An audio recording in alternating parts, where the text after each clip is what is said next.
En la primera mesa se tocaron temas bastante importantes. El primero de ellos tiene que ver con los neuroderechos, de los que hoy en día ya se han estado hablando y en donde estuvo, o tuvimos más bien la participación del doctor Rafael Yuste, que hacía referencia a cómo el uso de las nuevas tecnologías pueden implicar incluso un aspecto que está vinculado con la voluntad. En esta primera mesa también estuvo o tuvimos la participación de Rubén Lara, quien es magistrado de la sala especializada, y abordábamos o veíamos cómo las redes sociales, las nuevas tecnologías pueden generar un impacto en el cómo se va a generar el voto. Hoy en día lo hemos dicho de manera constante, nuestro teléfono celular, a veces cuando nosotros buscamos un producto en Facebook, por ejemplo, si yo busco unos tenis, pues vamos a tener unos tenis que me van a estar persiguiendo por todas mis redes sociales. Pero ¿qué pasa? O no sé si seguramente les ha pasado a todas y todos, que no hacemos una búsqueda en internet, sino que utilizamos el micrófono y el micrófono nos está escuchando. No sé si a alguno de ustedes les ha pasado que dicen algo en el micrófono, por ejemplo, me gustaría comprar unos tenis, y tenemos unos tenis que nos están persiguiendo absolutamente en todas las redes sociales. Pero el otro día platicábamos también con el secretario ejecutivo del Info y me decía, oye, ¿qué crees? Yo no lo escribí en mis redes sociales, yo no lo dije en el micrófono, sino que lo pensé.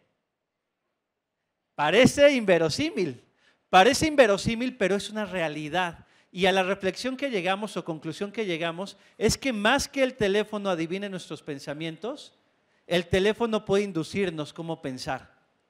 Hoy los teléfonos nos pueden inducir cómo pensar, nos pueden inducir a qué productos comprar, o como pasó en el caso de Cambridge Analytica en el año 2016, en cómo votar. Por eso esta primera mesa en la que hablábamos de neuroderechos resulta fundamental y en donde hablábamos de educación digital, lo decía la doctora Jimena Puente. Hoy las y los niños tienen una pantalla y aprenden a utilizar un teléfono antes de aprender a hablar, antes de aprender a escribir. Pareciera que Giovanni Sartori en el Homo Videns predijo lo que iba a pasar en el futuro, la sociedad teledirigida, porque hoy antes de aprender a leer y escribir, ya las y los niños tienen una pantalla, y de eso hablaremos en esta segunda mesa, en donde tengo el gusto de presentar a dos comisionados, bueno, una comisionada con la que hemos hecho una alianza permanente. En primer lugar, la comisionada Josefina Román Vergara.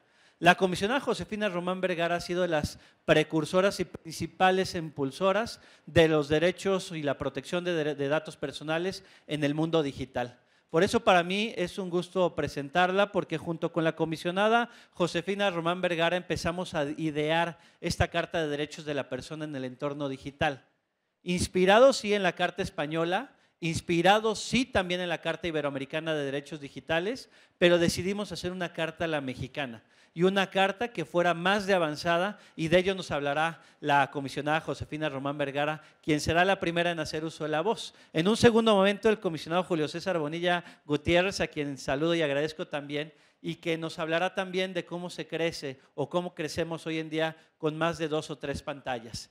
Y para cerrar esta gran presentación, y como se cierran los festivales, con la magna presencia de mi amiga Olimpia Coral, quien nos hablará precisamente de cómo la violencia digital ha logrado generar de manera negativa una evolución, al grado de que hoy en día, a través de inteligencia artificial, se está generando violencia digital. Pero le doy en primer momento el uso a mi amiga, de la voz a mi amiga, la comisionada Josefina Román Vergara. Les pido que proyecten, allá está en pantalla parte de su semblanza. Valga decirle que fue comisionada en el Infoem, comisionada presidenta, y hoy en día como comisionada del INAI está impulsando a nivel no solamente nacional, sino internacional, los derechos, la protección de datos personales en el entorno digital. Adelante, mi querida comisionada Josefina Román Vergara. Nueva cuenta, muy buenas tardes.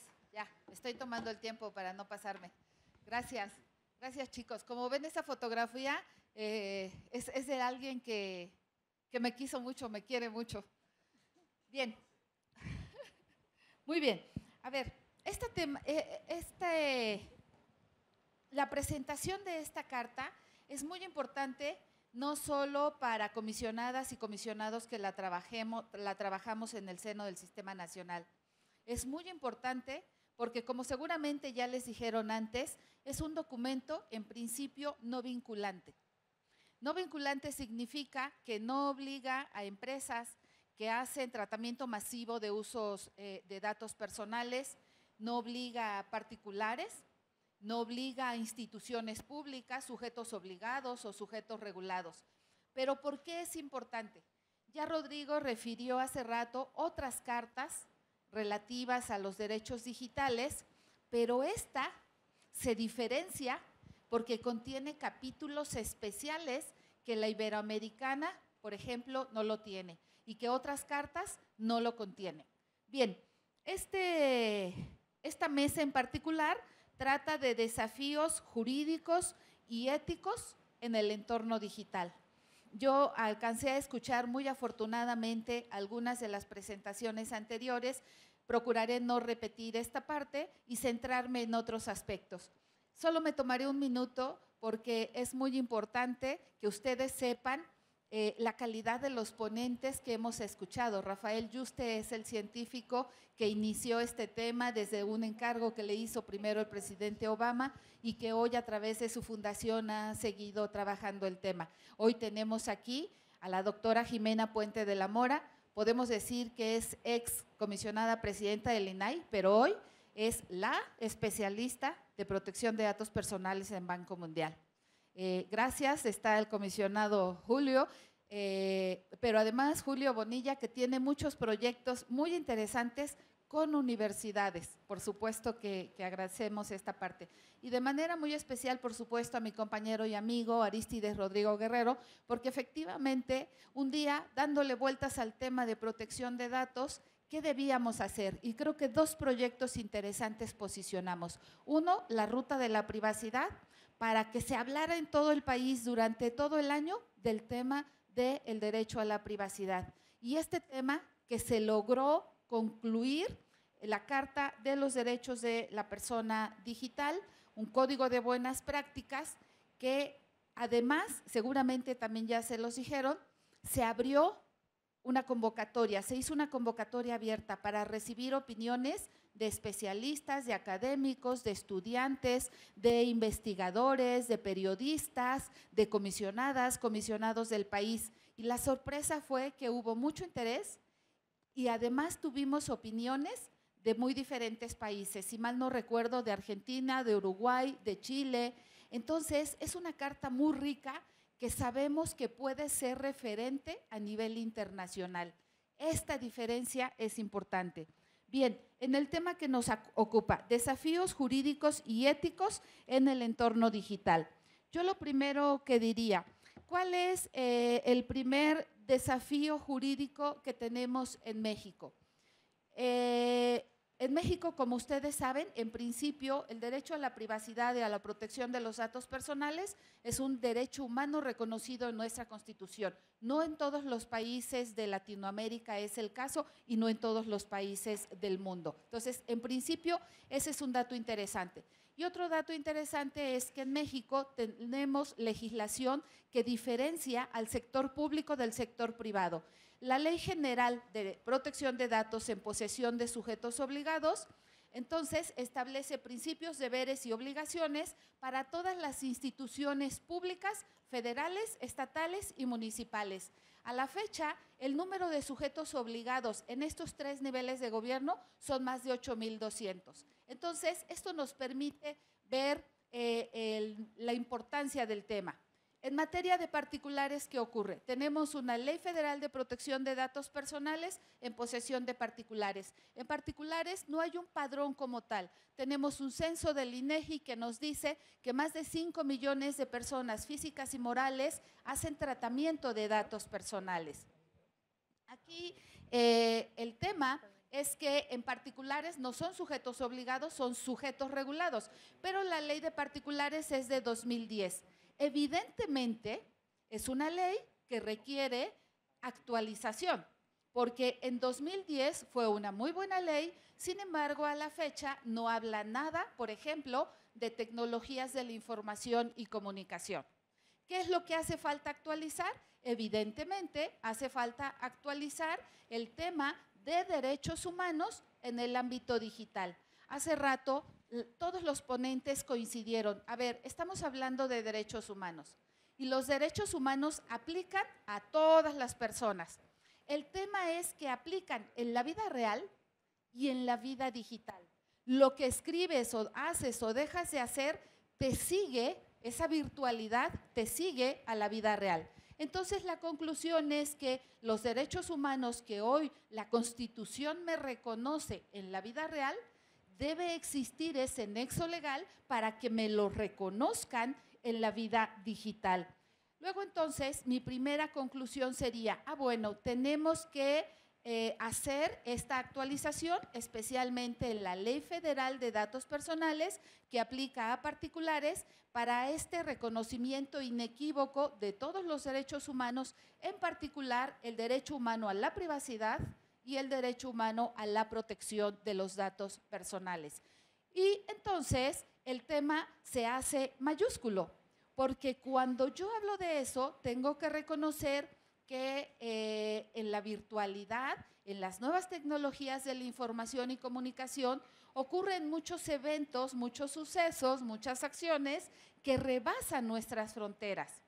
Y entonces, ¿de qué manera yo puedo llamar a estas grandes empresas que hacen tratamiento masivo de datos personales para que cumplan con mi legislación en México respecto de mexicanas y mexicanos? Todos sabemos de qué empresas estamos hablando, un Meta, un TikTok, un Google, un Amazon, son las grandes empresas que hacen ese tratamiento masivo de datos personales. Bien, luego entonces parte de la actualización de esta ley federal pues requiere cómo se va a legislar en el Congreso de la Unión esta aplicación extraterritorial de la ley. Hace falta otra serie de datos que faltan actualizar, por ejemplo, el aviso de cuando existe alguna vulneración a las bases de datos. Hay que avisar a los particulares. En la ley general, tratándose de instituciones públicas, está, pero en particulares no. Si un particular, por ejemplo, tiene una vulneración de datos, no hay la obligación de avisar ni a cada una de las personas que fueron vulnerados sus datos personales, estoy a punto de terminar. Entonces, toda esta actualización tiene que realizarse en la ley federal. Estoy a punto de concluir, pero no me quiero ir sin comentarles que dentro de estos desafíos jurídicos y éticos, no solo es la actualización de la legislación para contemplar todo tipo de derechos humanos, en especial la protección de datos. Tenemos que pensar en propiedad intelectual, tenemos que pensar en ciberseguridad, y el caso de México es muy particular, porque hoy México preside la Red Iberoamericana de Protección de Datos Personales. Les quiero comentar que, por ejemplo, tratándose del ChatGPT, hace algunos meses la Autoridad de Datos Personales de Italia, a pesar de que es parte de la Unión Europea, solo Italia empezó una investigación a ChatGPT, a la empresa ChatGPT. De ahí se vino una investigación y los demás países que conforman la Unión Europea empezaron a revisar el tema. En América lo hicimos diferente.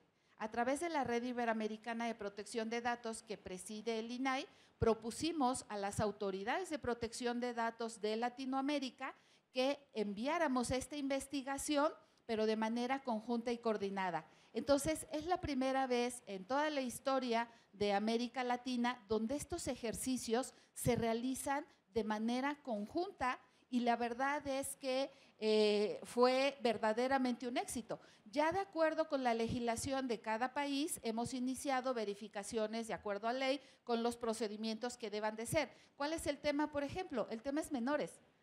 No se ha aclarado qué datos recaban, para qué efectos, la finalidad, cuánto tiempo, en qué momento van a desaparecer, si los menores tienen acceso o no tienen. Y algo muy importante, aprovechando y aplaudiendo y además con mucho cariño a Olimpia Coral, quien va a cerrar con broche de oro precisamente el día de hoy. A través de la Red Iberoamericana se creó un grupo específico de violencia digital. Es muy importante, no solo en México, en el mundo. Es el tema, no es cualquier tema.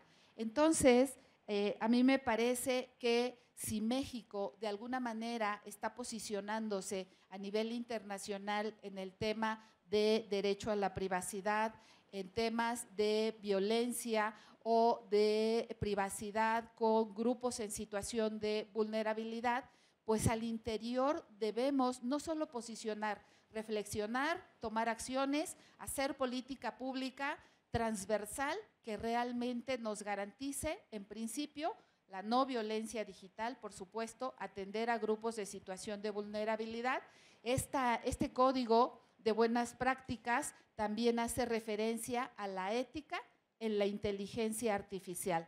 Es el único código que justamente le pone con todas sus letras ética para inteligencia artificial. Fíjense, Anita Brian, que es la relatora especial de la privacidad en la ONU, en este tema, ética en inteligencia artificial, posicionó dos principios. Y ella decía, a ver, el principio de transparencia y el principio de explicabilidad. Primero de transparencia, porque quiero saber, debes de informar cuando se trate de una interacción con inteligencia artificial. ¿Se acuerdan ustedes de esa foto del Papa que se veía con una chamarra blanca que nos causó mucha risa? Ah, bueno, y después nos enteramos que no era una fotografía, era una imagen creada con inteligencia artificial, pero no tenía esa leyenda. Nadie te dijo, oye, este es inteligencia artificial. El mismo ChatGPT debe de anunciar, el de Google y todos, cuando estás interactuando no con una persona, sino con inteligencia artificial. Y el principio de explicabilidad tendría que decirte por qué los algoritmos que son creados por personas tienen algún sesgo que pueden llevar a discriminación. Entonces, hay mucho que decir en cuanto a los desafíos jurídicos y éticos en esta materia. Yo les invito a que lean la Carta de los Derechos de la Persona Digital, un código de buenas prácticas, no es vinculante, pero yo diría que sí es referente para que tengamos en principio estándares a nivel regional en esta materia. Y después tenemos que hacer, por supuesto, un trabajo global, porque al final de cuentas, por ejemplo, flujo transfronterizo de datos, nosotros tenemos un TEMEC, México, Estados Unidos, Canadá. Y hay un capítulo especial, 19, de comercio electrónico, que habla de un artículo específico de protección de datos personales, derecho a la privacidad. Entonces, es un tema que tenemos que ver primero a nivel nacional, transversal, con muy diferentes actores privados, públicos, sociedad civil, academia, pero también a nivel regional e insisto, a nivel global, porque el tema es global, no es exclusivo de México. Muchas gracias.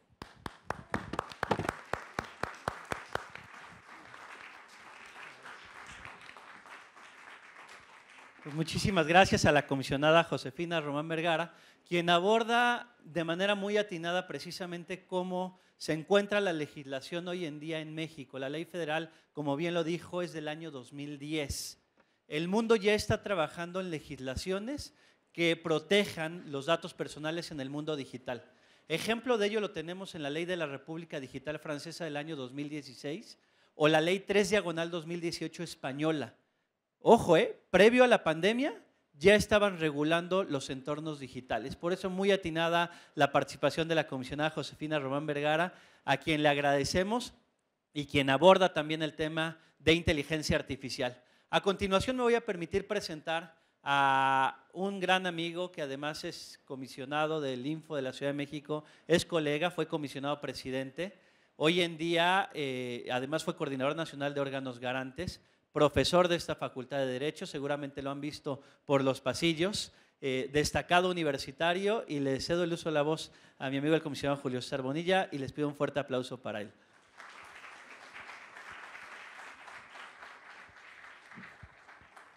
Muchísimas gracias, querido amigo. Muy buenas noches a todos los que nos siguen a través de la red digital y los que están aquí presentes. Muchas y muchos alumnas y alumnos nuestros. Nos da mucho gusto reconocerles en este evento. Quisiera en primera instancia reconocer el valor, la inteligencia y la valentía que ha tenido mi querido amigo el doctor Guerrero García por impulsar este tipo de eventos que, como se ha anticipado, él coordinó la creación de esta carta en México y que además ha recibido opiniones internacionales y se ha convertido en una auténtica hoja de ruta para México, para la región y para varias latitudes del mundo. Así que el mayor de mis reconocimientos para el doctor Guerrero García. Además que hoy ha convocado a un grupo de personalidades destacadísimas, ya lo anticipó mi querida amiga José Román, que además no lo dijo, pero ella logró, junto con el comisionado Paco Acuña, lograr ser cabeza de la Asamblea Global de Privacidad. Muchas felicidades, José, por ese logro, que no es cualquier cosa, integra a todas las autoridades del mundo en materia de protección de datos personales. Y Jimena Puente, hoy naturalmente destacada universitaria, autoridad en esta materia, hoy funcionaria muy importante del Banco Mundial. Muchas gracias, Jimena. Bueno, mi querida Olimpia, qué decir, ya su labor, su valentía, su visión inquebrantable han dejado huella en el país, en la región y en el mundo. Gracias, Olimpia, por estar con nosotros. Y al otro doctor Guerrero García también que está con nosotros. Gracias, querido amigo, por acompañarnos en este espacio. En efecto, cuando estaba viendo esta pantalla, jóvenes, estaba viendo el futuro. Aunque puedo decirles que el futuro nos ha alcanzado. Y lo he dicho en público y en privado, quizá me lo han escuchado ustedes. George Orwell estaría fascinado de lo que está sucediendo en este momento. Si no han leído 1984, les invito a que lo lean. 1984 marcaba una ruta muy clara sobre lo que significaría un estado de vigilancia en un mundo distópico. Hoy no estamos hablando de un estado de vigilancia, estamos hablando de un capitalismo de vigilancia. Ya ha anticipado quienes nos han antecedido que el aparato que tienen en sus manos, por alguna razón, se sigue llamando teléfono móvil. Lo cierto es que es un aparato que nos conecta con el mundo. Sabe nuestros más profundos intereses, pasiones, miedos, aspiraciones, y sabe qué hicimos hace 3 años, sabe qué estamos haciendo en este momento, y sabe qué vamos a hacer dentro de 15 días, dentro de un mes o 2, si tienen la agenda Google. Además, ¿saben qué? Le entregaron voluntariamente el tratamiento de sus datos personales más sensibles, la huella dactilar, el uso de la voz, el reconocimiento facial, la geolocalización, cuando bajaron sus aplicaciones, ¿sí o no? Por eso, los algoritmos y la inteligencia artificial se ponen a trabajar cuando ustedes hacen una búsqueda en ese aparato que tienen en sus manos. En fin, hoy sí me voy a situar en mi guión, porque es importante, es un artículo que someto a su consideración. Al llegar a este momento, la pregunta es inminente. ¿Seguimos luchando por un sistema que para muchos ya ha pasado su apogeo o nos sumergimos completamente en una era de inteligencias artificiales? La decisión no solamente determinará la forma y el fondo de lo que llamamos administración pública, poder o constitución, sino el tejido mismo de nuestras sociedades y el futuro de la humanidad. Es una era donde el avance tecnológico ha redefinido los contornos de lo que consideramos sociedad y gobernanza. La elección entre mantener las estructuras del Estado democrático y constitucional y avanzar hacia un mundo íntegramente regido y administrado por las inteligencias artificiales ha polarizado a la humanidad. Los términos generales de las dos posturas en pugna se presentan a continuación. Por un lado, quienes propugnan por la prevalencia del Estado democrático y constitucional analógico, como hasta la fecha lo hemos conocido, sostienen que la democracia, a pesar de sus fallas, ha sido vista tradicionalmente como una estructura que lleva y porta en su diseño mismo la esencia misma de la humanidad.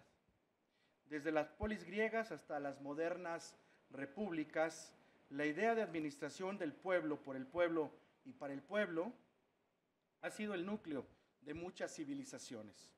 A través de los siglos ha sido el reflejo no solo de nuestras ambiciones políticas, sino también de nuestra historia colectiva, un recordatorio constante de nuestras luchas pasadas, de nuestros valores y nuestra evolución como especie.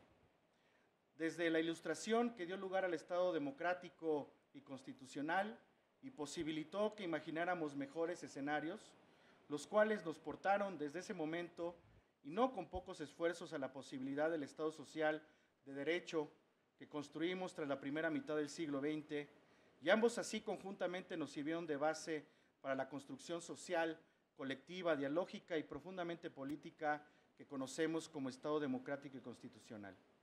En dicho contexto, la democracia es más que un mero concepto y una forma de estructurar a las instituciones sociales y ordenar los procedimientos decisorios al interior de las comunidades políticas, ya sean nacionales o multinacionales.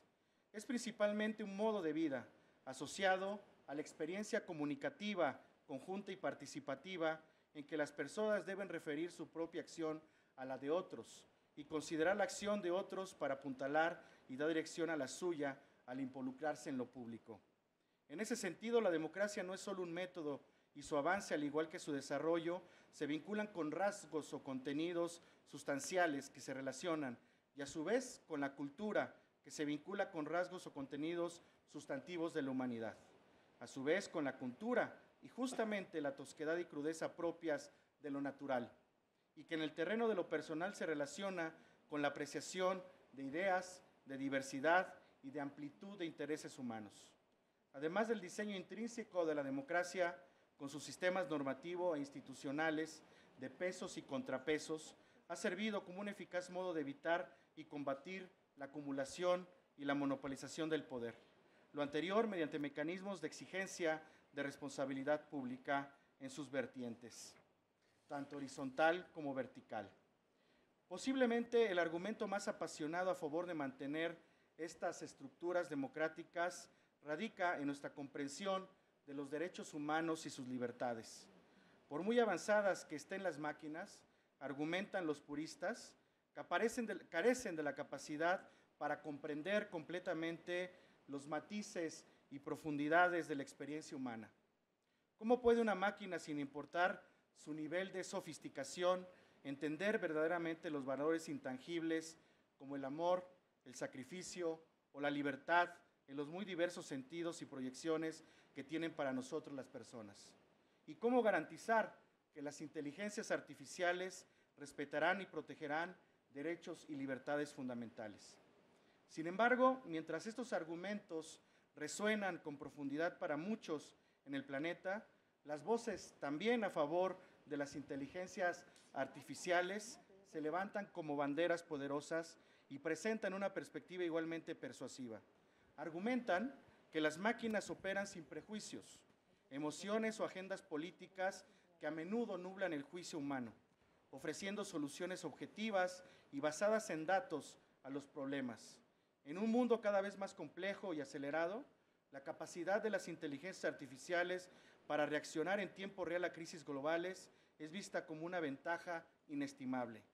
En lugar de extensos debates políticos o decisiones basadas en intereses partidistas o ideológicos, una inteligencia artificial podría tomar decisiones rápidas y efectivas basadas en un vasto conjunto de datos. Podríamos arribar a un estado y a una democracia en su versión infinita, que así mejore al infinito, aprovechando espacios y áreas de oportunidad que podrían detectar junto con nosotros errores. La respuesta que con ayuda de tales elementos en tiempo récord pudimos dar como humanidad a la pandemia de principios de siglo, conjuntamente con el razonable, aunque un poco tardío, logro de los objetivos para la Agenda 2030 en el desarrollo sostenible del planeta. A medida que nos acercamos al epicentro del debate, nos encararemos a finales justamente de una época a destacar el contraste entre las antiguas estructuras políticas y las nuevas realidades tecnológicas. Así, los millones de defensores de un modelo de integral gestión y administración de los temas completamente encargados a inteligencias artificiales señalan que quienes defienden el modelo tradicional del Estado, con todo su peso histórico y sentimental, parecen no reconocer completamente la vastedad de los errores humanos que han acumulado a lo largo del tiempo. En ese sentido, las voces a favor de la inteligencia artificial presentan argumentos de peso que apuntan a una gobernanza más avanzada, y adaptada a los tiempos actuales. Entre sus razones y argumentos principales, rumbo a la respuesta que habremos de dar a finales justamente de una época que se encuentra en ciernes y que ustedes jóvenes son los que la van a dar. La democracia, en sus diversas encarnaciones a lo largo de historia, desde las polis griegas, insisto, hasta las democracias modernas, ha sido aclamada como un reflejo de la humanidad. Pero aquí el problema radica: la humanidad es imperfecta y no lo hemos visualizado con la magnitud que eso implica. Está plagada de subjetividades, emociones, prejuicios y una magnitud justamente de fallos inherentes a la condición humana. Estos no son simples errores, han llevado a guerras, a desigualdades, a graves injusticias y a violencia. ¿Es esta realmente la esencia que queremos que guíe nuestro futuro? Una que como veleta cambie conforme hacen los vientos que la propulsan y mueven sus intereses, y que en innumerables ocasiones durante siglos ha mostrado privilegiados por encima de la colectividad. ¿No deben importarnos entonces los costos en sufrimiento, dolor, marginalidad, salud y vidas humanas que por millones se suman a la cuenta de sus correlativas estructuras? ¿Qué hay de aquellas posibilidades de desarrollo personal y colectivo que quedan en el tintero y hacen nugatorias las posibilidades de realización de las personas, sus sueños, sus deseos y sus aspiraciones? ¿Debemos acaso olvidarlas para privilegiar tales estructuras tradicionales frágiles de origen humano en contra de nosotros mismos y contra las personas? La tecnología, y en particular la inteligencia artificial, ha avanzado a un ritmo sin precedentes. En lugar de ser una amenaza, podría ser una herramienta definitiva para rectificar los errores humanos. Una inteligencia artificial bien diseñada no tiene favoritismos, no siente rencores, no opera bajo agendas ocultas, mientras la humanidad ha demostrado repetidamente su habilidad para ser corrupta, egoísta y miope. La inteligencia artificial tiene el potencial de ser objetiva, justa y provisoria. Es cierto que la democracia ha evolucionado como un medio para contrarrestar el abuso del poder, pero todos sabemos que su historial está lejos de ser limpio. ¿Cuántas veces hemos visto líderes elegidos democráticamente volcarse hacia el autoritarismo o sistemas democráticos siendo manipulados por una pequeña élite? La estructura de pesos y contrapesos, aunque noble en su intención, ha sido frecuentemente eludida por individuos astutos y ambiciosos que tienen el peso político, económico o cultural suficiente. Una inteligencia artificial, por otro lado, no puede ser sobornada, influenciada por cabildeos poderosos o tentada por la promesa del poder. Claro está que el argumento de que las máquinas no pueden comprender la experiencia humana es hasta cierto punto válido. Sin embargo, y es una pregunta que nos tenemos que formular todas y todos, ¿es realmente necesario que lo haga? ¿Es necesario que una inteligencia artificial comprenda el amor o el sacrificio para administrar justamente un sistema de salud o para garantizar que las leyes se apliquen equitativamente?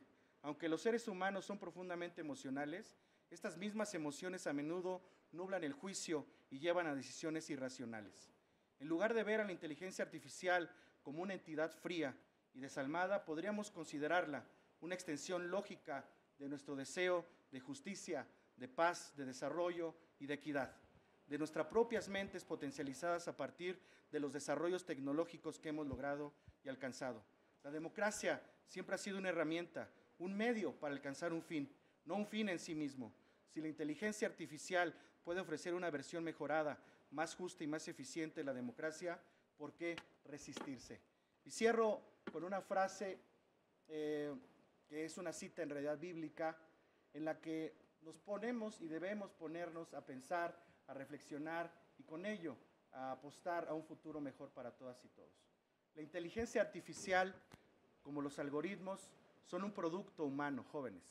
Son una experiencia humana creada y no debemos cometer el mismo error que los judíos cometieron cuando crearon el becerro de oro. El gran error de los judíos no es haber justamente creado el becerro de oro, sino haberlo adorado cuando ellos mismos lo crearon. La inteligencia artificial es un producto humano que tiene que estar al servicio de la humanidad. Muchas gracias.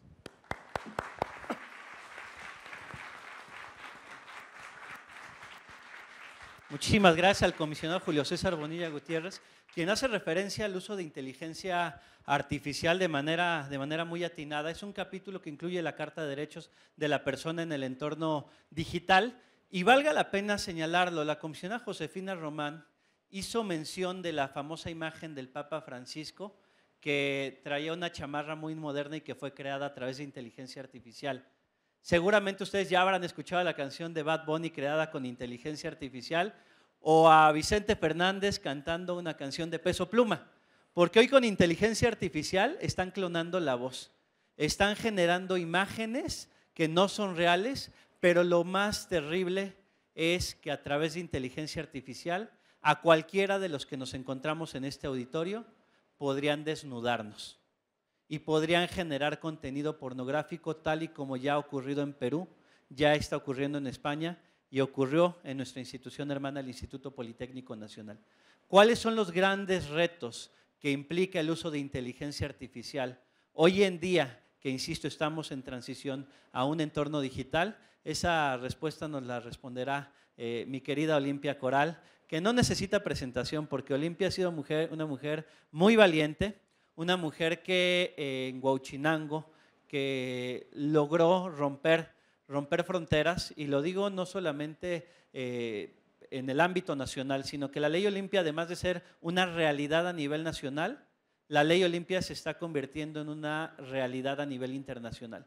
Hace apenas 2 o 3 semanas fue publicada la Ley Olimpia Argentina y queremos una Ley Olimpia en todos los países latinoamericanos y, ¿por qué no?, una Ley Olimpia universal. Pues le cedo el uso de la voz a mi querida Olimpia Coral y de nueva cuenta agradecerle al comisionado Julio César Bonilla Gutiérrez por tan excelente disertación. Adelante, mi querida Olimpia, te cedo el uso de la voz y el micrófono.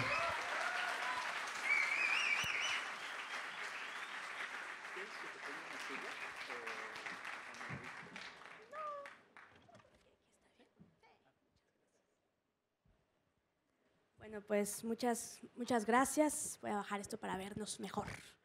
Primero agradecerles de verdad mucho el espacio en esta presentación tan importante. Gracias a todas los alumnos que vinieron de esta facultad y de todas las demás facultades, a todos quienes nos acompañan. Es para mí un honor muy grande el poder estar de nuevo en el Info, a comisionadas, comisionados que además estimo de manera sincera. El Info de la Ciudad de México ha sido la institución que más ha colaborado en alianza sincera, verdadera, no política partidista y todas estas cosas que de repente hacen utilizando las causas de las mujeres principalmente para sus fines. Fue el Info justo quienes, gracias al apoyo que hemos tenido, a las construcciones académicas, los debates, las reflexiones, hoy podemos decir que fue la primera institución en el país que abrió las puertas y que convocó a más instituciones a avalar lo que hoy conocemos a manera internacional como la Ley Olimpia, y por eso quiero agradecerle de manera muy especial al doctor Rodrigo Arístides, que además es un gran amigo y el cual lo estimamos y le agradecemos muchísimo. Muchas gracias Arístides. Y bueno, pues también darle la bienvenida. Hoy nos acompaña un amigo querido también, Ricardo Cruz Celis, que está con nosotros, entonces agradezco mucho su presencia. Bueno, pues yo quiero platicar un poquito sobre algo que también quiero poner a su consideración de lo de que hemos hablado hace algunos meses, de lo que significa el algoritmo patriarcal, ¿no? Y yo quiero dividir esta ponencia pequeña del algoritmo patriarcal en 4 puntos diferentes. Y bueno, voy a poner también como la comisionada mi tiempo, porque si no a mí se me descose la boca y luego ya hablo mucho. Primero, sobre el acceso y la protección, sobre la programación con el sesgo clasista, racista y por supuesto machista, el desarrollo tecnológico con un impacto ambiental, psicológico, deshumanizador y el transhumanismo, la automatización de la violación con la llegada de las inteligencias artificiales y los robots sexuales, y la relación tecnológica que tenemos las mujeres, y al final, pues bueno, espero poder tener una propuesta al respecto. En la primera, el acceso y la protección. Empecemos con la ciberseguridad. Cómo el acceso a la ciberseguridad termina siendo para quien pague más. Así como hay personas que tienen mayores recursos en plusvalía sobre sus casas, sobre sus autos, sobre sus terrenos y tienen a lo mejor cámaras de circuito cerrado para su seguridad, lo mismo pasa si compramos un teléfono con mayores condiciones de ciberseguridad o descargamos y pagamos por mayores condiciones de ciberseguridad y que estas han sido cooptadas, por ejemplo, con la programación de sistemas operativos como iOS y no necesariamente para sistemas operativos en Android, por ejemplo, ¿no? Otra de estas circunstancias es la privacidad para quien tenga la mejor plusvalía para pagarlo. Hace no mucho recuerdo que estaba yo viendo un comercial y de repente salió en un programa popular, ¿no? Un comercial de iPhone que decía, iba entrando un hombre a una como clínica y entonces a ese hombre en un altavoz le decían, ¿quieres curarte el problema de la próstata? ¿Deseas que ya no tengas calores en la noche? ¿Quieres que tu pañal sea autodinámico para que entonces no tengas que hacerte pipí y todo mundo se entere? No te preocupes, los problemas que tienes como hombre de salud, nosotros te lo arreglamos. Y de repente decía, contrata, si tú quieres, y bueno, salía el comercial y decía, si tú quieres que tus datos médicos no sean públicos, contrata iPhone. Hasta la voz me salió igual, creo.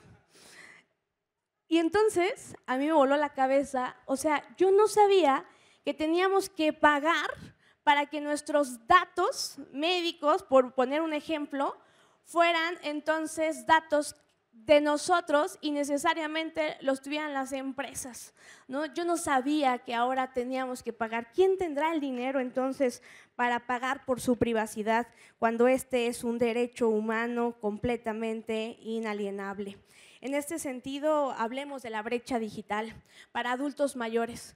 Todos nuestros abuelos, las personas mayores de 60 años, tuvieron que depender de una persona joven para, un ejemplo, hacer su solicitud para la vacuna del COVID-19. O bueno, no es menester tratar de olvidar en nuestras dinámicas familiares cuando nuestra mamá, nuestro papá, nuestro abuelo dice, a ver, tú agárrale aquí a esta fregadera porque yo no le entiendo, tú eres el que más lo entiende. Entonces, así como las condiciones de la vejez han sido condiciones sociales en las que se nos mete el miedo a envejecer, sobre todo a las mujeres en todas las condiciones hegemónicas de belleza, etcétera, etcétera. Lo mismo pasa en el acceso a la tecnología, como uno de los retos tan importantes es que este acceso tiene estas condiciones justo sesgadas para las personas mayores de edad, en las cuales se están quedando atrás, yo me atrevería a decir, de manera dolosa, para poder entonces dominar estas tecnologías. Después, bueno, ¿cuál internet en náhuatl? ¿Cuál internet en totonaco? ¿Cuál internet en lenguas maternas? Cuando otra vez, a pesar de que fue Ada Lovelace la primera mujer en descubrir un algoritmo informático o hoy un algoritmo algebraico para poder intercambiar los datos a través de los dispositivos inteligentes o a través hoy de lo que conocemos como algoritmo, son 4, y con esta frase tan vulgar lo voy a decir, son 4 pelados quienes tienen las condiciones totales de nuestra información y sobre todo de los datos de información, Jeff Bezos, Mark Zuckerberg, Elon Musk, etcétera, etcétera, etcétera. Y además que si nosotros revisáramos en www.submarinecables.com podríamos saber cuáles son las 14 empresas que tienen la dominación de la información a partir de la conectividad que genera un espacio conectado de manera privada para que todas las personas que estamos aquí tengamos acceso a Internet. Sin contar además con las personas sordas. Hace no mucho estaba yo dando una conferencia cuando hablábamos del sexting menos inseguro, porque la premisa que nosotras tenemos es que no hay sexting seguro en una internet insegura, no hay sexting seguro en una internet patriarcal. Y ante esta situación decíamos red flags para hacer sexting menos inseguro, que no se vea tu cara, que no se vea tu rostro, que no se vea algo que te identifica. Si alguien te dice, oye, mándame una foto desnuda de ti, intercambiemos contenido íntimo sexual y que se vea tu foto, red flag. Entonces era como la primera que teníamos como un elemento de propuesta para contener un poco la situación de la máxima viralidad a través de las fotografías, ¿no? Y entonces en Argentina, en Jujuy, una provincia de las provincias más pobres del noroeste de Argentina, llegó una chica, ¿no?, con su intérprete lingüística y me dijo y me cuestionó que cómo es que yo me atrevía a decir, vamos, hablen, griten, que no se vea tu cara, que no se vea tu voz, que no se vea algo que te identifique para el desarrollo de tu sexualidad en la tecnología, si esta no estaba a la vanguardia de las personas, por ejemplo, sordas, que necesitan estrictamente el uso de la cámara, el uso de la tecnología visual para poder comunicarse con otras personas. Y ahí entonces hay otro sesgo en su ciberseguridad y hay otro sesgo en el desarrollo de esa tecnología para personas, por ejemplo, sordas. Con esto termino el primer punto de la programación con sesgo clasista, racista y machista, sin contar, por ejemplo, que cuando le preguntamos a una inteligencia artificial qué es una mujer sexy, qué es un hombre sexy, dio exactamente la construcción hegemónica de lo que significa una mujer bella, una mujer joven, una mujer blanca, una mujer delgada, una mujer alta por sobre todas las cosas y por supuesto no era una mujer negra.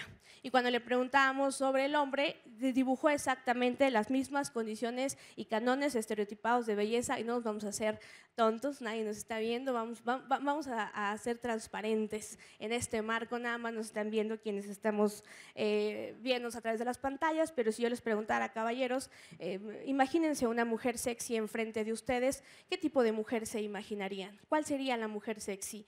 Obviamente la mujer sexy sería la dotada bajo las construcciones de programación analógica que nos ha dado la industria porno, la industria de cosificación y la industria del placer sexual masculino sobre el placer sexual femenino. Y esto, como ya lo dijeron los comisionados, al ser programación de la mano humana, se extiende a los espacios digitales. Así que nos fuéramos a vivir a Marte, a Júpiter o a Saturno, si no acabamos de raíz con las condiciones de programación de tecnología que tienden a ser otra vez en estas circunstancias anteriores mencionadas, volveríamos a tener entonces los mismos conflictos y las mismas situaciones.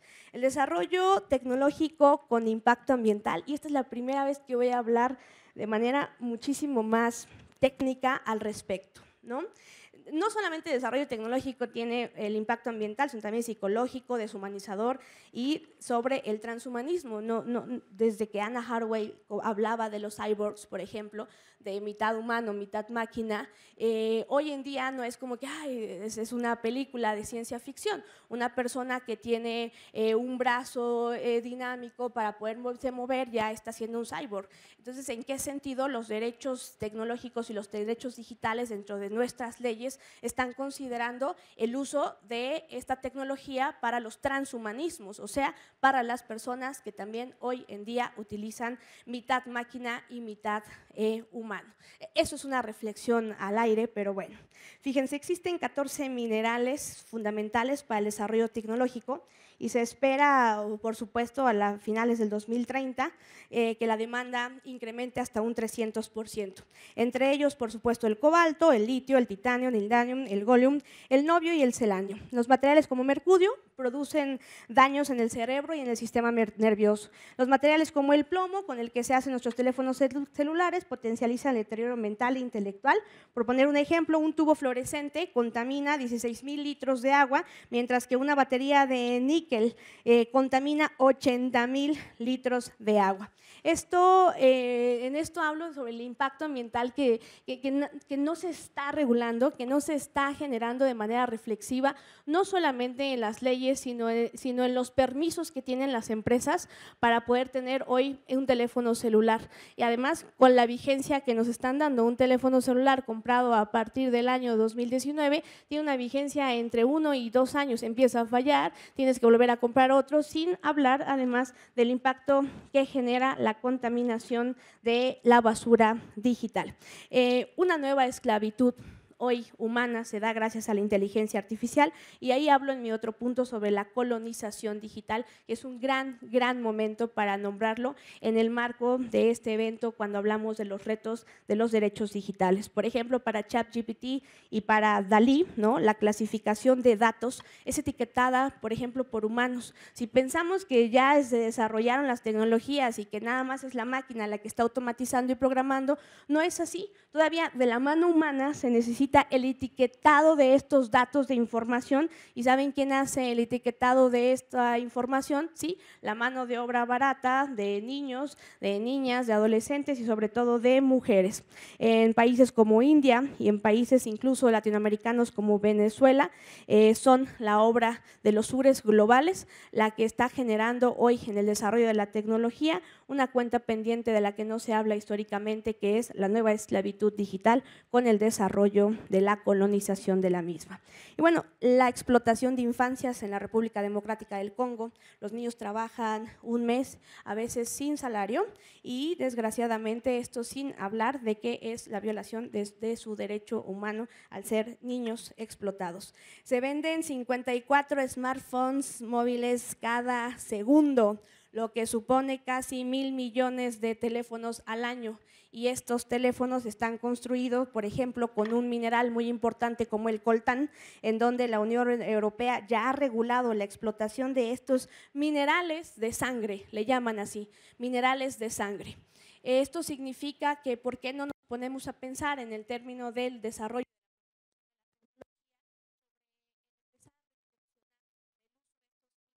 que a través de nuestros teléfonos celulares normalizamos, tenemos, pero no vemos, al igual que la violencia digital, que se siente, pero no la puedes ver y no la puedes tocar? Bueno, estos móviles creo que es una posible solución, una posible propuesta, comenzar a hablar del uso del desarrollo de móviles sin minerales de sangre. Y bueno, para seguir con el tema del impacto, por favor alguien avíseme cómo voy, porque yo creo que por estar viendo mis apuntes cerré el cronómetro.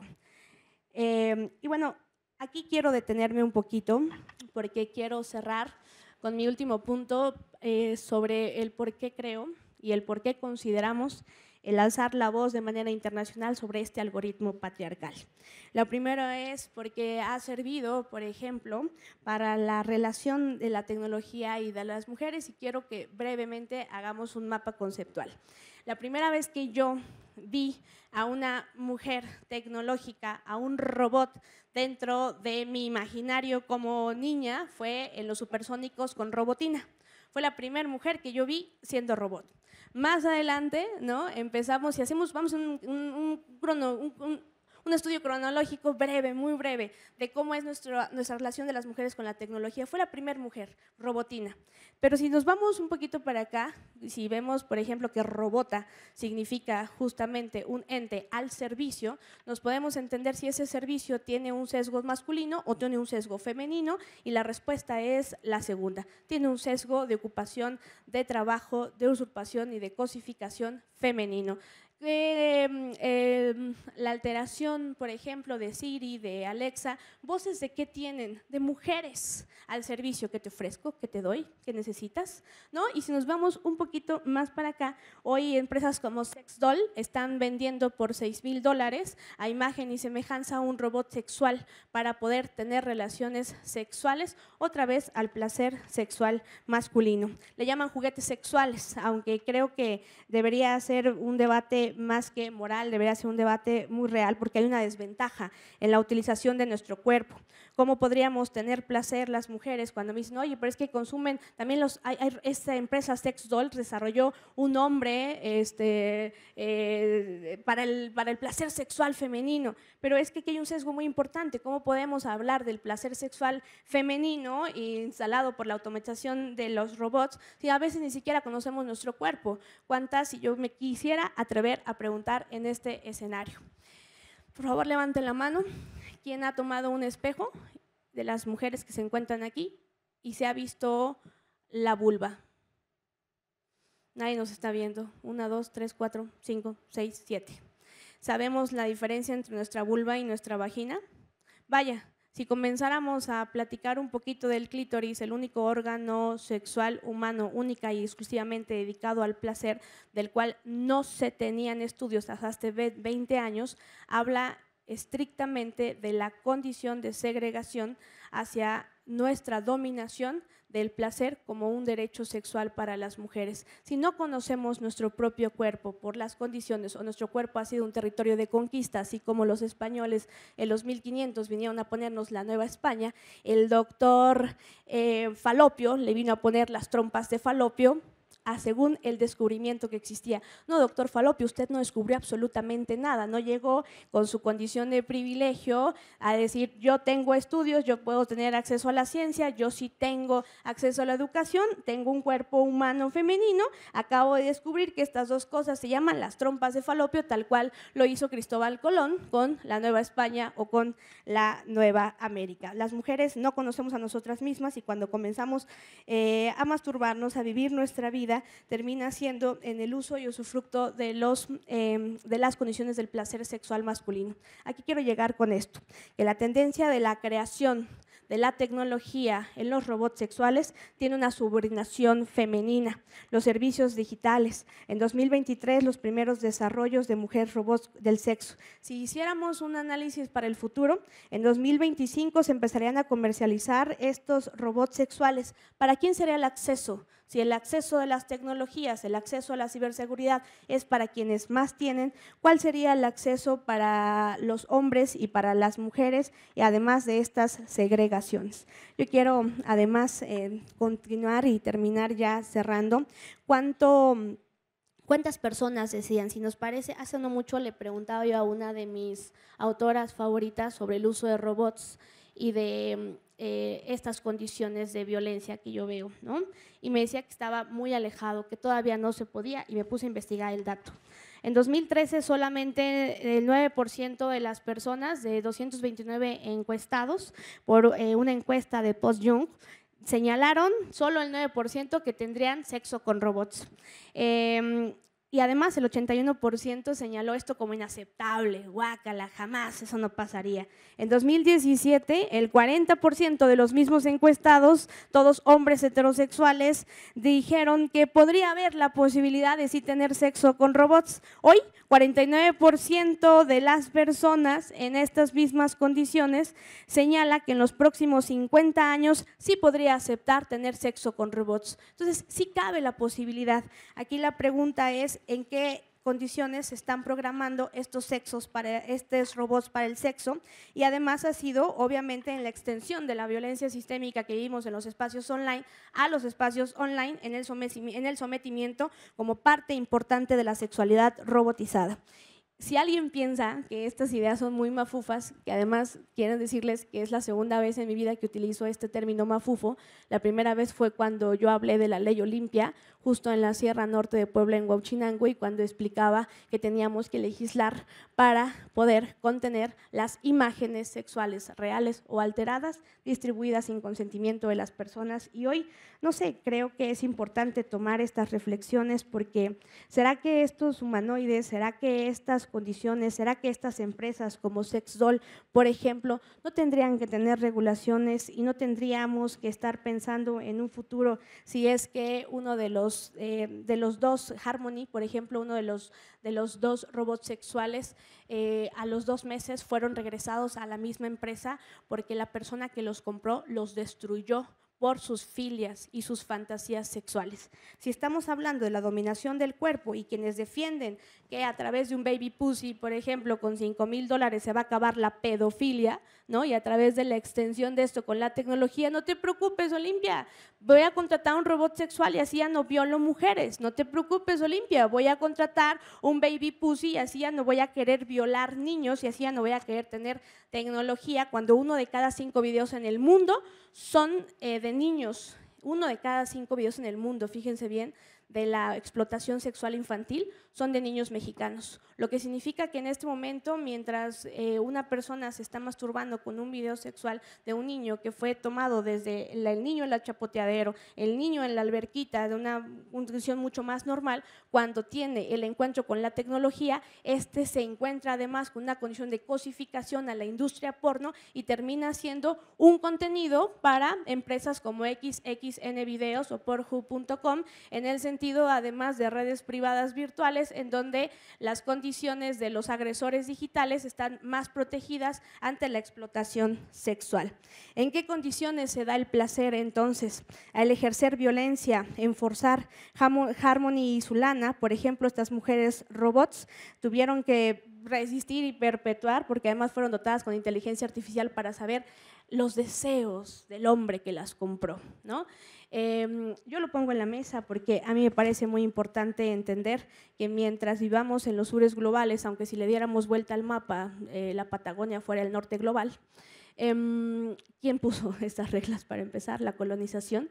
Creo que en América Latina somos una parte importante del desarrollo de leyes y de construcciones en los ámbitos digitales y que otra vez, a través de esta mano de obra, a través de esta utilización y a través de estas condiciones, otra vez nuestra relación con la tecnología y las mujeres termina siendo en un ámbito patriarcal. Por eso es que, aunque hemos tenido muchos debates cuando hablamos del algoritmo patriarcal, yo voy a seguir defendiendo estas ideas y esta tesis, porque no puede ser que además seamos otra vez nosotras humanizadas en una extensión de la belleza hegemónica, pero ahora dotada con tecnología y ahora dotada con inteligencia artificial para poder percibir los deseos sexuales, no tengamos que estar legislando, al menos no para pensar que esa robot sexual debería tener derechos humanos, pero sí para saber si las empresas que están por entrar a nuestro país para poder tener la automatización de la violación, escuchemos bien, la automatización de la violación, con $5,000 o $6,000, no tendrían que también estar dentro de una cartilla ética del uso de la tecnología para el desarrollo de nuestra sexualidad. Entonces yo con esto me pasé, estoy bien. Yo con esto quiero terminar y bueno, quiero compartirles que además una de las cosas de las que creemos importantes en el desarrollo de inteligencia artificial como un nuevo tipo de automatización de la violación es justo lo que decía el doctor Aristides cuando comenzaba a hablar de que tenemos o podríamos tener el primer consignado en América Latina, el primer sentenciado en América Latina por el uso de inteligencia artificial para manipular imágenes sexuales de sus compañeras. Hoy a lo mejor hablábamos del sexting y de la utilización del sexting como sexo, texting, texteo para el intercambio de nuestra sexualidad en internet, pero decíamos cuídate, fíjate, cierra ciertos lugares, no utilices Facebook, Twitter, Instagram, utiliza Confident, Wickr, Telegram, ejemplo. Pero es que ya ni siquiera es que nosotras o nosotros demos la autorización, el consentimiento, con todo el debate y la diferenciación entre el deseo y el consentimiento indica, ya no necesitamos utilizar, ¿no?, nuestro consentimiento cuando con cualquier tecnología pueden desnudarnos y además pueden explotarlo y además pueden comercializarlo sin ninguna condición estricta de regularización cuando existe la identidad falsa o la identidad no conocida. Uno de los retos más importantes, por ejemplo, de la Ley Olimpia está en el ámbito de la investigación. ¿Sabían ustedes que según datos de la Fiscalía de la Ciudad de México, 60% de las personas que han denunciado por violación a la intimidad sexual, o sea, la utilización de sus fotografías, la manipulación de sus fotografías, la difusión de sus fotografías sin consentimiento, que no han tenido acceso a la vinculación, ¿no?, directa, ha sido por el nexo causal? Sí, por la contención de pruebas, sí, por la situación en la que las empresas como Facebook, Twitter e Instagram no están brindando la información a las fiscalías para la investigación. Se tardan entre 6 meses y 2 años en poder brindar la información. Cuando tenemos a un Diego N., por ejemplo, en el Instituto Politécnico Nacional y lo agarramos en flagrancia de delito, pues tenemos una persona en este momento durmiendo en el penal de Santa Marta, Catitla, por una prisión preventiva oficiosa, o sea, un tipo que pudimos detener y que además está su proceso proceso jurídico en camino. Pero ¿qué pasa si es un perfil falso? ¿Qué pasa si es un bot? Ante este debate en el que tenemos que procurar nuestro derecho también a poder navegar de manera segura y en nuestro derecho además a nuestra identidad digital y además nuestro derecho para periodistas y activistas a poder no tener nuestros nombres sino nuestros seudónimos digitales para no tener persecuciones políticas. Bajo estos contextos, ¿tendríamos entonces no dejar de soslayar el hecho de que desgraciadamente esto beneficia mucho a estas empresas, ya que es más fácil que a nosotros nos bajen en este momento una fotografía o un grupo en el que estamos denunciando a los agresores y a los acosadores de la UNAM, que bajar un mercado de explotación sexual de los más de 2 millones de mercados de explotación sexual que existen en América Latina? Y ante este escenario, si el perfil es falso o no es un perfil identificado, tenemos que recurrir estrictamente desde la investigación, aún con denuncia con una fiscalía, a pedirle esa información a las empresas de las cuales no nos está brindando, aún con el Tratado Internacional de Budapest, aún con las condiciones de cibercrimen. Creemos por esto y para cerrar que necesitamos un tratado internacional que coadyuve estrictamente en la acción, en la investigación, en la prevención y por supuesto en la sanción de las empresas de manera extraterritorial, al menos en el marco de las violencias digitales y de manera muy estricta en el marco de la explotación sexual digital. No solamente los usuarios, no solamente los individuos, no solamente quienes tomamos estas fotografías, el ojo importante, la transgresión, el aparato con el cual se semi-institucionaliza la situación de explotación de las mujeres, lo está dando Facebook, Twitter, Instagram, por poner unos ejemplos. La quema de brujas no acabó en el 16 y en el 17. Hoy la nueva quema de brujas se da a través de una red social y lo peor es que otra vez somos las mujeres por la utilización de nuestro cuerpo o por levantar la voz o por las condiciones de desarrollo de inteligencia artificial como una situación estricta de la nueva automatización de la violencia. Con esto les agradezco infinitamente la oportunidad de dirigirme a ustedes y quiero mandar todo mi cariño y toda mi fuerza a las 8 niñas que han denunciado a Diego N. en el Instituto Politécnico Nacional. Una de las cosas del impacto psicológico cuando hablamos del algoritmo patriarcal y que no mencioné, es cómo estas niñas, para poder tener la custodia de pruebas, estas niñas, para poder tener las pruebas para el nexo causal de la vinculación a proceso, tuvieron que ver 20,000 videos de un iPad, tuvieron que ver 166,000 fotografías de ellas y desgraciadamente de otras mujeres. Ellas han manifestado un encuentro muy grave con su salud mental. Entre ellas se manifiestan no poder dormir, levantarse con episodios de ansiedad, levantarse con episodios de dolores de cabeza y sin contar que además el ver la pornografía infantil que además también se daba en ese iPad les causó estragos muy importantes a su desarrollo. Parece fácil. Y yo quiero agradecerle mucho a los comisionados porque nos dieron la autorización de en este momento, ahí las personas que están de traje van a pasar a revisar sus celulares, a recoger celulares para ver cuántos tienen en este momento fotografías, videos sexuales de mujeres que no conocen. Así que por favor, adelante. Muchas gracias. ¿Verdad? Lo dejo en la conciencia y en la memoria. Muchas gracias.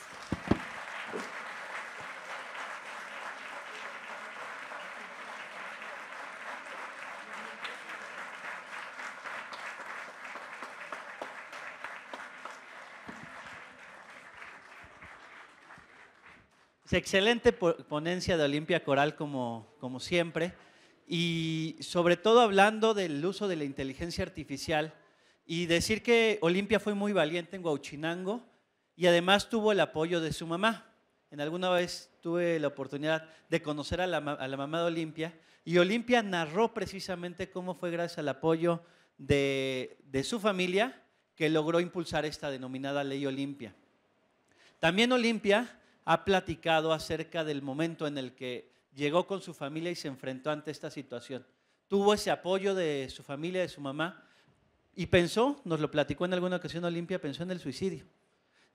Platicó que en alguna ocasión pensó en irse del país y Olimpia hoy está aquí y logró una ley Olimpia en México y está logrando una ley Olimpia a nivel internacional. Pero lamentablemente en Argentina Belém no corrió con la misma suerte. Y entonces, hoy en día es importante el conocimiento de la ley Olimpia, sí como un conjunto de reformas a los códigos penales y a las leyes para erradicar la violencia contra las mujeres, pero también como un movimiento, porque la ley Olimpia es una realidad, pero falta lograr la implementación y por eso futuras abogadas y futuros abogados, prepárense, porque ustedes van a ser aquellos que van a defender precisamente este tipo de dificultades que se viven, principalmente, insisto, con todos estos derechos que giran en torno al mundo digital. Y quisiera cerrar con una reflexión con la que en realidad siempre abro. Me gustaría también que tomaran su teléfono celular y se fueran al apartado de configuración. Vayan después al apartado de bienestar digital. Y observen cuánto tiempo están pasando en pantalla. ¿Cuánto pasaron el día de hoy? Ayer, el fin de semana, hace una semana. ¿Cuánto tiempo están pasando en pantalla? El otro día un joven me dijo que pasaba 12 horas en pantalla diarias. De acuerdo al INEGI, las y los jóvenes de entre 18 y 25 años de edad están pasando 6.3 horas diarias en pantalla. Multipliquen esto por 365, divídanlo entre 24 y es el resultado de meses o días que están pasando al año. Si de acuerdo al INEGI, las y los mexicanos pasamos 4.8 horas diarias en pantalla, significa que estamos pasando 2 meses con 13 días, cifra conservadora en el celular. Probablemente están pasando 3 meses en el celular al año o 4 meses. Y ojo, estoy hablando del tiempo despierto, ¿eh? Se supone dormimos entre 6 y 8 horas diarias. Eso significa que en realidad estamos ya viviendo en un entorno digital. La reflexión que les quiero dejar es esa, el tiempo que pasamos en pantalla que no nos distraiga de esta vida real. Y sí, la inteligencia artificial está evolucionando de manera importante. Tiene aspectos positivos y tiene aspectos negativos. No quiero irme sin el chat de la transparencia que tenemos hoy en día en el Info de la Ciudad de México. Porque la inteligencia artificial no es como el lobo feroz y la caperucita roja, en donde la caperucita era la buena y el lobo feroz es el malo. A ver, la inteligencia artificial llegó, es una realidad, hay que asumirla y de esta manera aprovecharla de manera positiva y también ver cómo se sanciona de manera negativa. Ese es el chat de la transparencia, es decir, el uso de la inteligencia artificial de manera positiva. Conocen el chat GPT. Si ustedes capturan la imagen que se encuentra en pantalla, los va a direccionar a un WhatsApp. Y hoy en día, a través de esta herramienta, ustedes pueden preguntarle a este WhatsApp cuánto gana un diputado, por ejemplo. ¿Cuánto gana el jefe de gobierno? Si los para un tránsito, un agente de tránsito y no conocen el reglamento de tránsito, pueden ponerle dame el reglamento de tránsito y les va a arrojar el reglamento de tránsito. Es el uso de inteligencia artificial de manera positiva. Y por eso queríamos en esta presentación, la Carta de Derechos de la Persona en el Entorno Digital, dar ese doble enfoque. El mundo digital desde un aspecto positivo, pero también el mundo digital desde un aspecto negativo y los retos que existen en el derecho justamente para los entornos digitales. Agradecer naturalmente al doctor Raúl Contreras Bustamante por la oportunidad de poner sobre la mesa todos estos temas que nos interesan a las y los futuros abogados, que piensen en estos temas como posibles temas de tesis a futuro, pero también pensar sobre todo y lograr que la inteligencia artificial no nos termine volviendo una humanidad artificial. Quisiera, antes de clausurar esta presentación de la Carta de Derechos de la Persona en el Entorno Digital, que pusiéramos una imagen en pantalla y nos diéramos el tiempo de dedicar 1 minuto de silencio. Y antes de que haga la declaratoria el doctor Diego Armando Guerrero García en representación del doctor Raúl Contreras Bustamante, dar 1 minuto de silencio, a ver si me ayudan a poner la imagen en pantalla. No tiene la imagen en pantalla, sino mientras tanto le pediría al doctor Diego Armando Guerrero García que pueda dar la declaratoria de clausura, en lo que encuentran esa imagen en la que yo quisiera dejar un minuto de silencio. Un minuto de silencio, ahora sí, le pediría a Olimpia, a la comisionada Josefina Román, al doctor Diego Armando, a la doctora Jimena Puente, que diéramos un minuto de silencio, porque seguramente habrán visto las noticias el día de ayer, y el discurso de odio a mí sí me impresionó. La verdad es que ver en las redes sociales las burlas, ver en las redes sociales la deshumanización, fue un momento que nos genera un malestar y pensar en cómo la humanidad está perdiendo esta sensibilidad que se tiene hoy en día. Jesús Ociel Baena, que sabemos que fue asesinado el día de ayer, precisamente por un discurso de odio, y que esperemos que las fiscalías esclarezcan estos asuntos, especialmente la Fiscalía de Aguascalientes. Damos inicio al reloj y les pediría que se pusieran de pie.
Muchísimas gracias a todas y todos, y le pediría ahora sí al doctor Diego Armando Guerrero García. Bueno, primero dar los reconocimientos.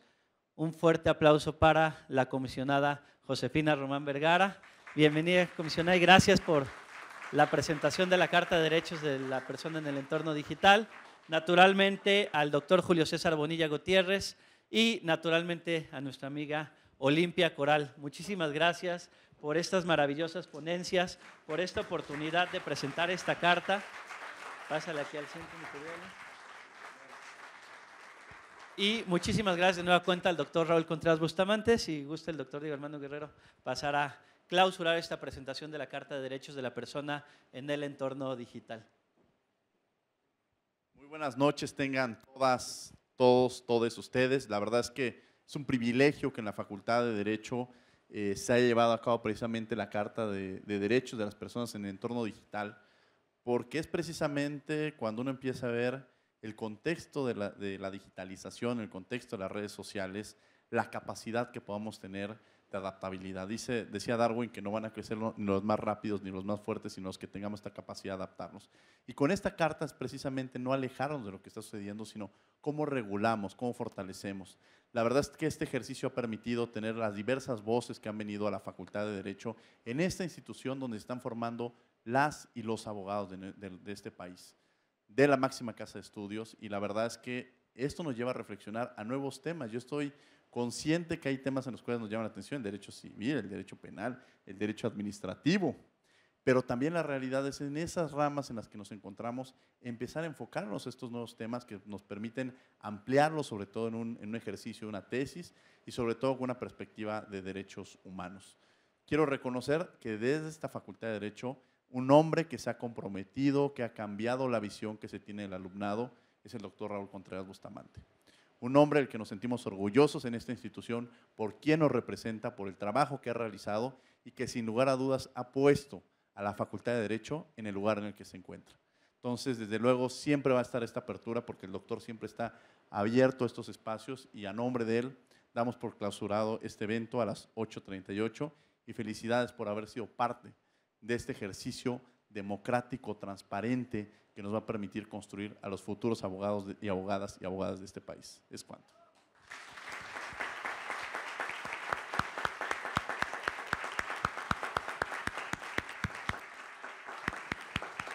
A continuación se llevará a cabo la toma de la foto oficial tipo selfie.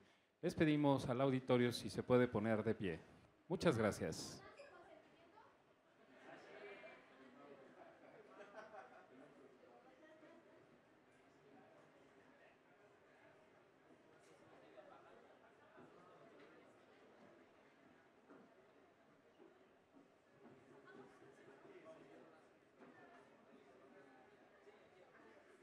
Muy bien.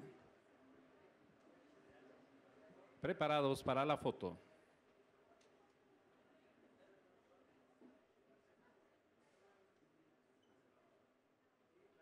Muy bien, nos regalan una sonrisa.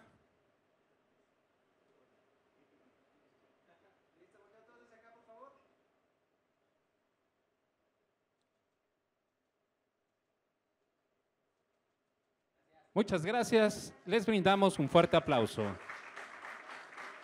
De esta manera concluye la presentación de la Carta de Derechos de la Persona en el Entorno Digital. Agradecemos a todas y todos su presencia y a quienes nos siguieron a través de nuestras diferentes redes sociales. Que pasen muy buenas noches y hasta la próxima.